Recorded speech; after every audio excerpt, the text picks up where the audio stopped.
The amount of damage TikTok does to our brain is way worse than you could ever imagine. Before I tell you how TikTok damages our brain, I want you to know that I was addicted to Instagram Reels. TikTok doesn't exist in India, but Instagram Reels does. I was so hooked, so badly hooked to the social media networks and the short form content like Reels and Shorts that I would literally waste 8 to 10 hours a day just few months ago. Look, on the surface, it just feels like TikTok is just another harmless app in which people are doing pranks and cat videos and funny videos, and TikTok is stress buster for many people. But when you go deeper under the surface, you'll realize that this is way too serious than we think it is. TikTok is purposefully designed to make you addicted, to get you hooked on the platform for 10 hours straight. TikTok is mainly designed to take away the two most important things that you have: attention and time. YouTube has been around for more than a decade and it has around 2 billion regular users. But TikTok, in just 2 years, has already more than 1 billion regular users on the platform. You might say that TikTok is better than YouTube. YouTube has long videos and TikTok has like just 15 seconds videos. How addictive could that be? You start watching the first video, 15 seconds, done. You watch the second video, 15 seconds, done. You watch the third, here comes the ninth, 98th, 100th video, and without even you realizing, each 15 seconds, 15 seconds, 15 seconds have added up and compounded into 3 hours, 4 hours, and sometimes it's 10 hours of endless and mindless scrolling. TikTok works on the model of unpredictable reward. You know that everyone is addicted to dopamine right now. Any teenager guy or girl you go and meet, they are most likely to be addicted to dopamine, and that is because of Reels, Shorts, and TikTok. Mainly because of TikTok, because TikTok is one which implanted this short form content into our lives. Do you know why gambling is so addictive, and why they say that once you're addicted to gambling you can never go back? Because gambling also works on unpredictable reward. You don't know when the reward is coming up, right? That's why you keep on gambling, just gambling and gambling for that one reward to come. That is the surge and the search for reward. TikTok also works on a very similar model. It's just like gambling. It also uses the model of unpredictable reward. You scroll one video, you scroll the third video, you're waiting for the next dopamine hit, you scroll the fifth video, you scroll the sixth video and seventh video, here you go, there's a big dopamine hit. You found the video which you like, you share it to your friends, and then they like it, then you are back again scrolling and you're waiting for the next unpredictable reward, the next video which you will like. Here comes the next video after another 20 videos, and then you share it to your friends, and then again you're just scrolling and scrolling and scrolling and scrolling, and this happens over and over and over again. It is all in the search and search for unpredictable rewards and the unpredictable amount of dopamine released when you get these rewards. I don't know about dopamine very well, but the basic thing is that dopamine is the motivation, the drive to do something. You don't really get so much dopamine when you eat all that junk food, right? It is when you're going out to eat that junk food, and when you're thinking about that junk food, and when you're just about to eat that junk food, that is when the highest dopamine hits. And TikTok is also just like that. When there is a video you like, that is not the highest dopamine point. When you're searching and searching and searching for the videos, that is when your dopamine is on its highest level. There was very interesting experiment done years ago. And if you have psychology as your major subject, then you might know about this experiment. It's called as the rat box.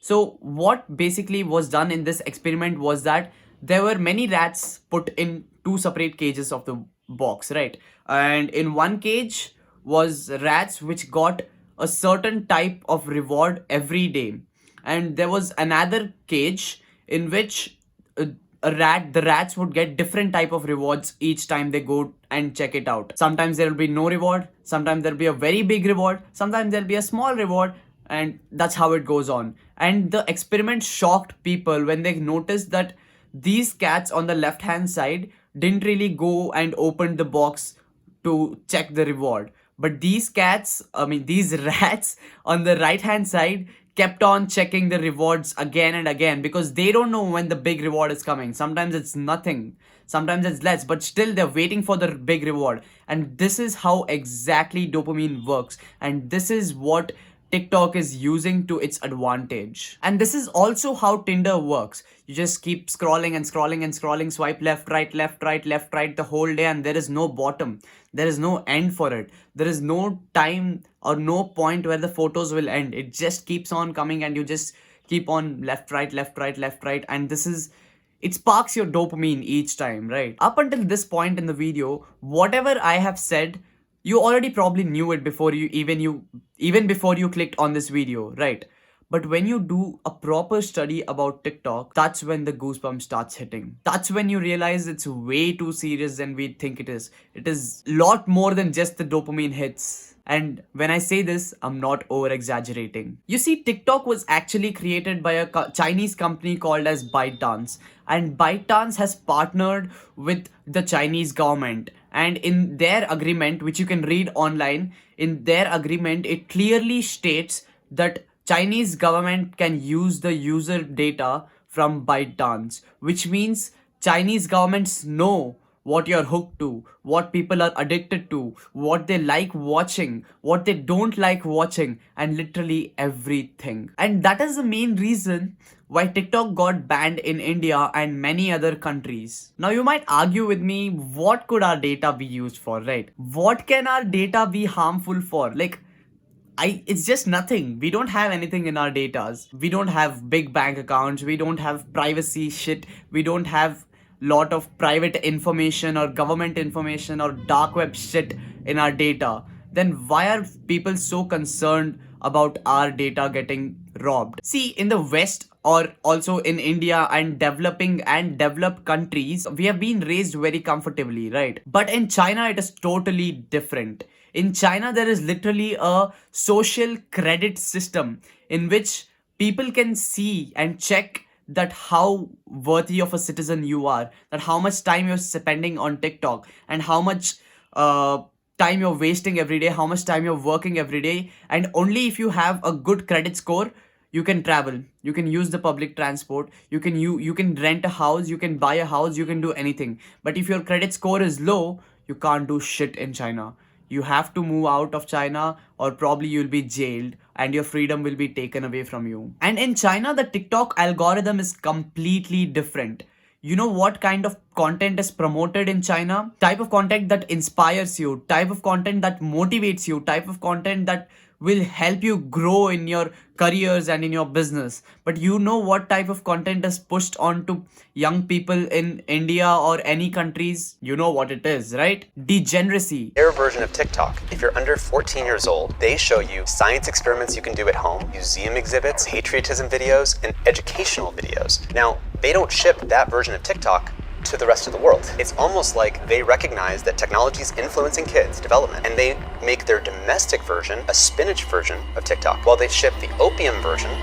Degeneracy is pushed onto young people in other countries who are not in China and using their platform TikTok. You get motivating and inspiring content only if you like and follow those content. That type of content is not pushed onto you. You know, this might not seem very bad. This might seem that it's normal and China's government is pushing on good content to their kids and probably their government is good. But you'll understand this better when you read this quote. If you want to destroy any nation without war, make adultery and nudity common in their young generation. And this is literally what is being done in all other countries. This video can get really deep, but I just want you to know that there is a full out war going out there between countries, all other countries and China. There is literally a war going out without guns, without weapons, without human resources, or without any destruction. There is literally a war going out there. But we don't see it yet. There is a war going out there, and this is something we should acknowledge. There is a term called as subversion. If you Google it up right now, you'll see that this word literally means that destroying your enemy's kingdom or nation through the inside, destroying its culture and taking victory over it. There is literally a war tactics going on right now, and this is what is going on.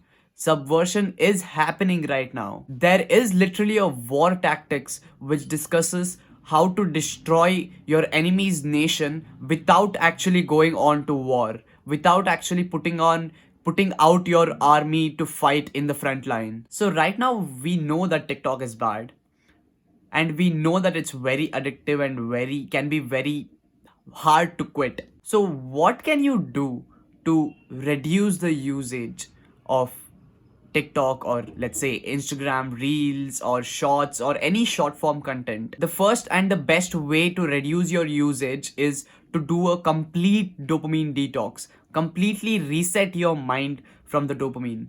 I'd suggest a 7-day dopamine detox would be good for the beginning, but you'll have to stick to it continuously. Look, I will probably make another video on this, but I did a 7-day dopamine detox and it blew my mind. I started noticing the small things. I started being more I started giving more gratitude towards life and people and just everything around me. Dopamine detox can really help you. Trust me when I say this. And the second thing you can do is get busy. Fill up your schedule with so many things to do that you don't even have the time to touch your phone and open the app, open the Instagram Reels, start scrolling, open TikTok or open Facebook, Twitter, YouTube, just say anything. Fill your schedule with so many things to do that you don't have time to touch your phone. And when I say things to do, not time pass things to do, something productive, something which can help you to grow in future. Get on the journey of self improvement. Go to the gym, meditate, journal, do better in your career, study harder, and progress every day. Progressively overload yourself. And when you do all this, you will completely forget that you even had to scroll.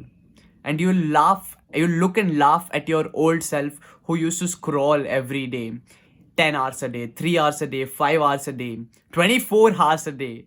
Like, how bad is that stuff? I did a very deep research on TikTok, and you know what I'm admitting? I'm scared. I'm really scared. I'm really scared of what future holds. So this is the right time that everyone gets stronger, be more financially independent, have location freedom, have time freedom, so that you can fly out anywhere you want, anytime, and like you just have the freedom, because we don't know what's there, what the future holds. 1 year ago, no one was expecting a war between Russia and Ukraine. And 1 year from now, we don't know what's gonna happen. So it's better to work hard now than ever. See you soon.